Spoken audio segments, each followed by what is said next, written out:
Barry Manilow has the career he never wanted. As a young performer in New York, he fantasized about playing piano in smoky Parisian cafes. More than 20 years later, Manillow is revered internationally for his showmanship and musical arrangements.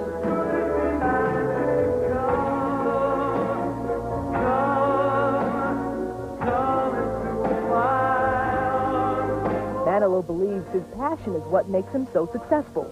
He has a reputation for giving hope to the lonely and lovelorn through his moving lyrics.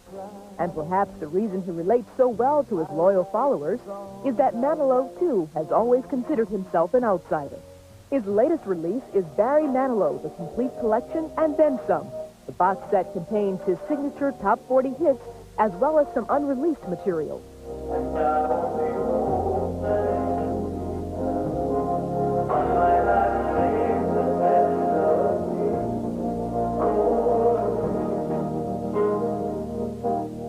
It may come as a surprise that Barry Manilow says if he could be anyone else, it would be Sting.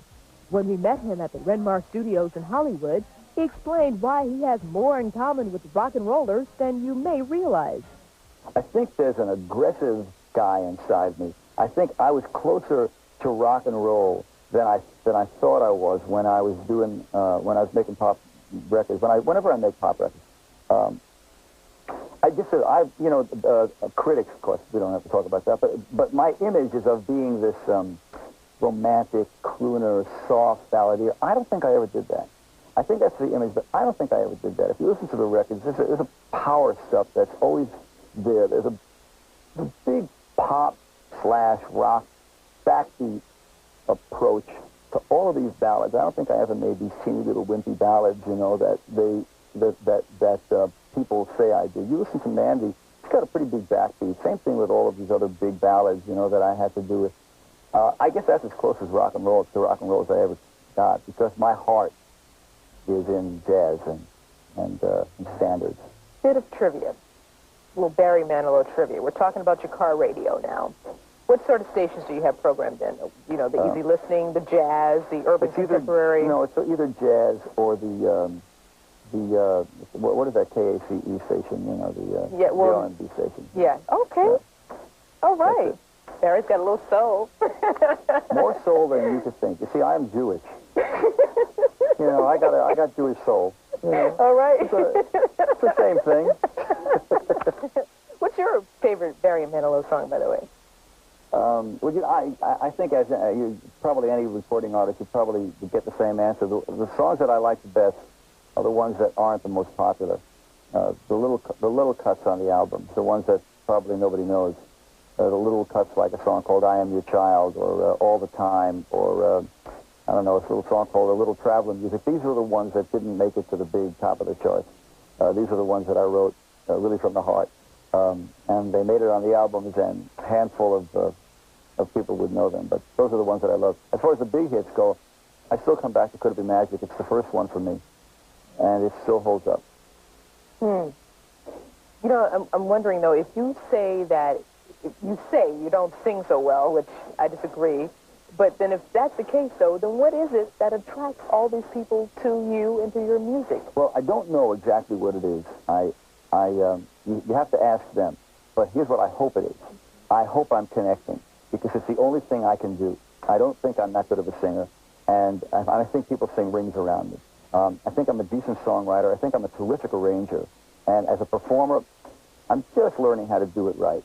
But I think if there's one thing that I've always had, it's a certain amount of honesty. I think the public believed that I was really trying, and that I really wanted to connect with them on a human level. I wanted to move them. That's all I've ever wanted to do as an artist. I wanted to move people with the music that I make. And maybe that's what they're getting. Maybe that's what they're getting. That's what I would hope they were getting. Have you gotten in touch with that place inside you that prevents you from feeling as though you deserve to be successful? Well, we all have to go through that. I'm getting better at it. I'm getting better at it. I don't know if you ever really nail that. I mean, you always have to be on guard for that other little voice that tells you you're a slime bucket, and that you're not worthy of success, or not worthy of love, or not worthy of, of the good stuff, because we all have that. Even after a while, you get to the point where you say, I think I've got it in control. And it slips right up on you, you know, and you sabotage yourself in some way. And you know what? I think it's kind of really more difficult for someone like you because we all have bad days. And let's say you happen to have a bad day and you run into someone for the first time, and God forbid you have a bad attitude towards them because Barry Manillow, this was really mean to me or whatever. Really? You know? Well, you know, I went around apologizing to a lot of people for those days because I did that. I think all of us do that in the beginning when the hurricane of success hits. You become an idiot. And I'd say a little prayer for all the people that are on their way up because I know they're going through it. Sometimes I think that it's harder to become a success than to become a failure because when you're a failure, you know, at least you can go away with your tail between your legs and keep trying. But when that success hits, you're just not prepared. There's no school like you can go to teach you how to behave. And the first thing that happens is that you become an idiot. And I did that for a while. And after I pulled myself together, thank goodness I didn't stay there for too long. I didn't stay an idiot for too long. But I went around apologizing to people, you know, to Dick Clark and to on and on and on, you know, because I did what you just said, you know. I probably insulted people and it was coming out of fear and ignorance and insecurity. So I've forgiven myself. I hope other people have. Next